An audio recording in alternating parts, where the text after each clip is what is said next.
So, if you're struggling with agoraphobia, you might consider online agoraphobia therapy. Being able to get online psychotherapy for your agoraphobia is very convenient and very necessary in many cases because it's so difficult to leave the security of your own home. This is the chief characteristic of agoraphobia, and it's a great barrier to getting the help that you need to overcome this anxiety disorder. So I have developed a system of psychotherapy called Mindfulness Therapy that is extremely effective for anxiety disorders, and it works very well online. So during these online sessions that we can arrange via Skype, I will be teaching you a variety of mindfulness methods and techniques for working with that anxiety in a very focused and strategic way. And that's the key. You must take a very organized approach to working with your anxiety. So the first step is to really identify the triggers that trigger the habitual anxiety reactions of your particular agoraphobia. So you can write those down, identify those triggers, and then we go about constructing a series of challenges, exposure challenges. This is a very important part of the recovery process.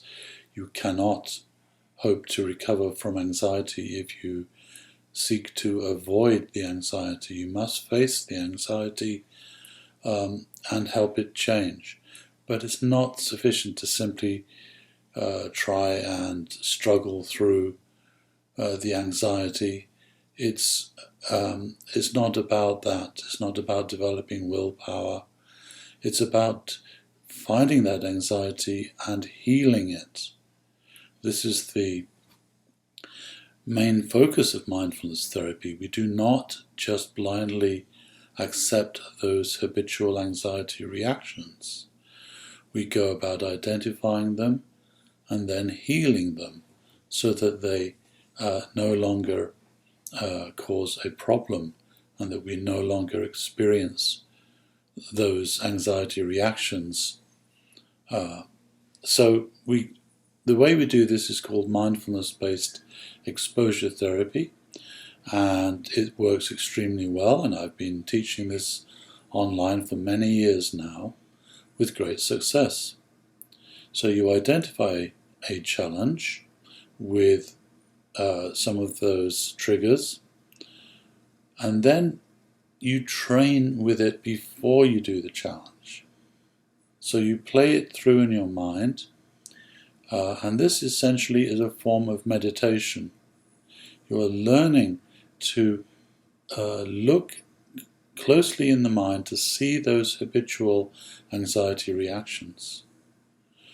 And when you find them, you then start working on changing your relationship to those emotions and to the thoughts that accompany the emotions. You start to see them as objects in the mind. This is the key path to change. When you can see them as objects and not become the anxiety, then you are able to help it change and heal. So we learn to see the anxiety and other emotions very clearly, and we develop this capacity to remain as the observer. The observer can see the emotion but not become it. So this way we're training out of the habit of these anxiety reactions. And anxiety is best described as a series of habitual reactions. Anxiety is a habit. And habits can be changed. And the primary ingredient for changing any habit is consciousness or mindfulness. That is really deliberately focusing conscious awareness on these emotions and holding them in the mind without becoming them, without becoming identified with the emotion and without reacting further to the emotion. Basically, any form of reactivity will feed the anxiety. But when you're training in non-reactivity, you're taking away the fuel that feeds that anxiety. And this then allows healing to happen. And also during your meditation that you do before the challenge, you work on developing a strong, compassionate relationship with that anxiety. You start to look at it in very much the same way as you might look at a child in pain. You start to explore, how can I help heal that pain?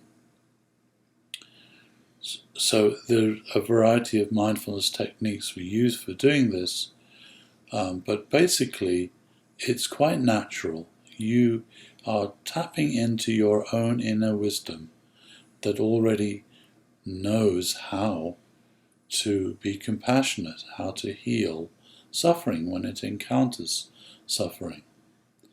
So when we establish this kind of relationship that's based on compassion, non-reactivity, and conscious awareness with our anxiety, this greatly accelerates the process of healing.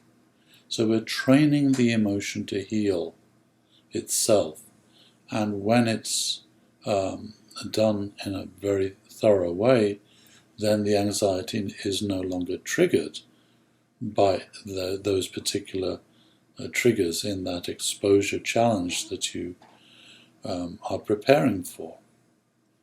So you train for it. This is the secret.